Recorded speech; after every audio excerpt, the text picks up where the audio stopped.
guys, it's Sunny. Welcome back. If you're new to my channel, I am a professional ballroom dancer, which means I've competed and performed all the way from the newcomer amateur level through the professional championship level across the United States, across the world. And I have been fully immersed in the ballroom dance world for the vast majority of my life.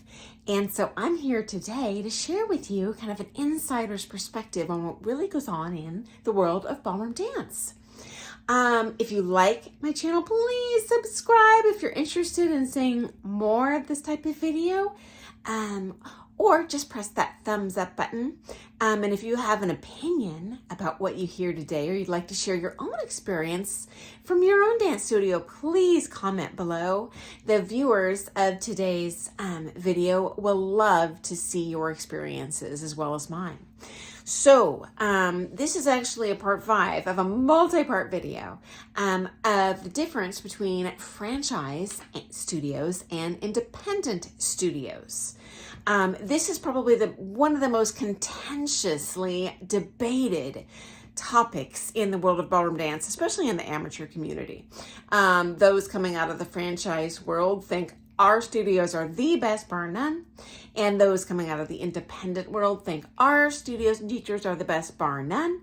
And the reality is always somewhere in between. So I wanted to weed out kind of what in between meant. So I reached out to friends and extended friends who have owned both franchise and independent studios, who have taught in both franchise and independent studios, as well as students who have taken lessons in both franchise and independent studios to get what I hope is a well-rounded opinion and not just biased from my own perspective, because I am human and I have my own biases and I'm not really here to share that. I want to share with you a complete picture of what's really going on in the world of ballroom dance. Okay.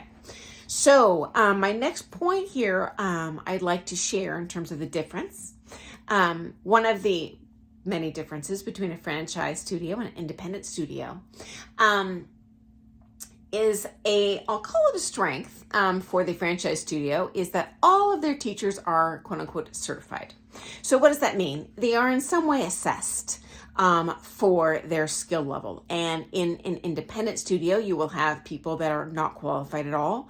You will also have world champions that couldn't be more qualified. They're singularly the most qualified ballroom dance teachers in the world. So there's a wide variety of instructor in the independent studio.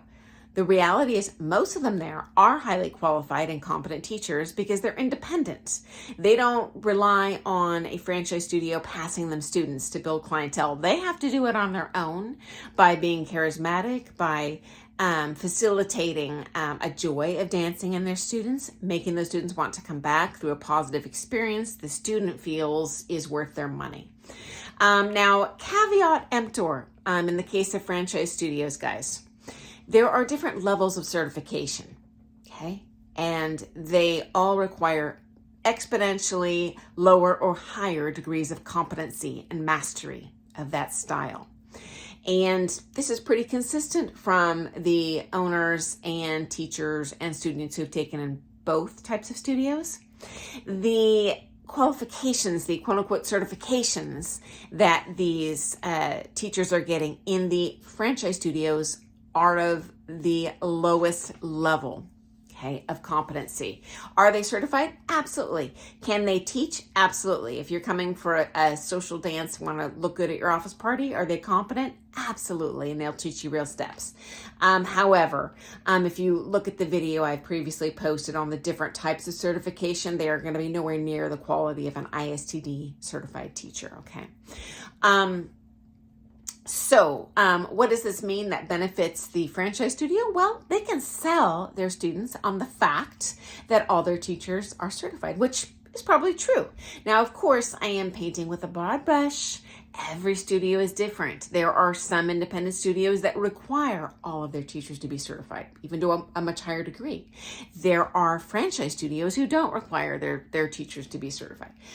So there's always an exception to the rule. I am speaking in generalities here from what you'll experience most of the time in one or the other type of studio. So you know what to expect.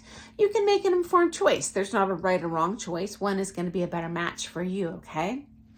I also understand why that independent studio is able to offer less benefits, like less free dances, less free anything really.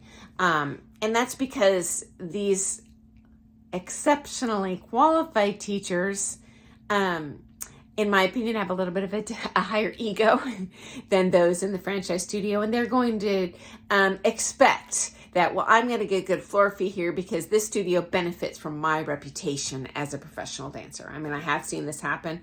I own the largest ballroom dance studio in the country for over 15 years. And anyone who is an extremely qualified championship level pro felt that they should get a floor fee discount because I'm a wonderful teacher. I personally did not do that. I charged identical floor fees for everyone, just like I charge identical lesson prices for everyone. But not all studios do that. A lot of them cut special deals because they want that teacher's name associated with their studio. But because of that, they have a lower profit margin. Okay, so they need to pass that cost on to the students. So, for example, by charging a lot for dance socials. Okay. Next up, independent studios usually offer higher level instructors. And I've referenced this a little bit in terms of the certification process, okay? But even if they're not certified, they often come from a background of dancing up to the championship level, even as just an amateur. And honestly, that's going to make them an exponentially better teacher, generally speaking, and more qualified to teach a high quality lesson and value for the dollar than that person that was certified to teach waltz last week who just learned waltz 2 weeks ago. So you're going to find a higher level instructor usually in the independent studio. Again, I'm speaking in the big pictures. Are there completely unqualified teachers who can't dance their way out of a paper bag in an independent studio? Yes, but honestly not often because they won't last long. No one's going to come back to them for a lesson, okay? And also, likewise, you're very unlikely in a franchise studio to find someone that doesn't know how to dance for 2 cents and is teaching a lesson, okay? So pros and cons to both of those types of studios, okay? Next, I know many students that have left franchise studios to take with an independent studio. My own students, many of them. All of them are more satisfied and feel the independent studio was more worth the price they were paying, meaning their lessons were an excellent value for their money compared to what they were spending in the franchise.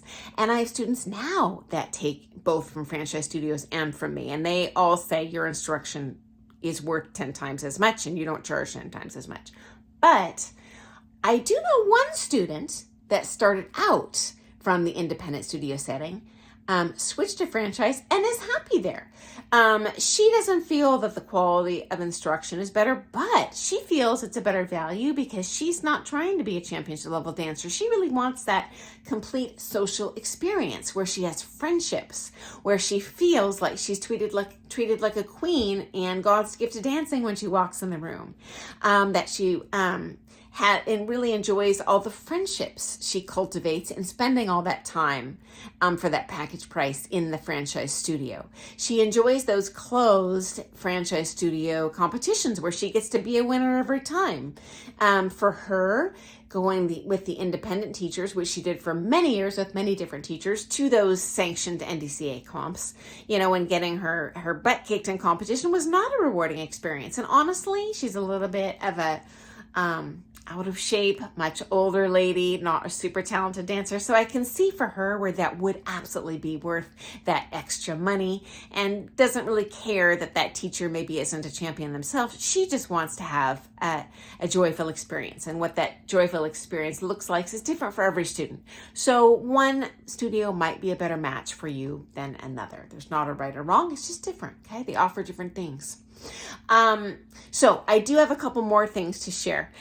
So unfortunately, I'm going to have a part 6 final closing video on these differences between the franchise and independent studios and what they have to offer compared to each other. So I apologize for going over that 10-minute mark again, but please hit that thumbs up button. I just love seeing that. I'm not monetized at all. I just do this because I like to share content that I hope will be interesting and helpful for you. So thanks for joining me today. Please join me tomorrow. And I'm going to post links in the description here in case you want to check out the videos that preceded this one, because there are a huge number of differences between those franchised ballroom dance studios and the independent ballroom dance studios. So thanks for joining me today. Have an awesome night. Bye, guys.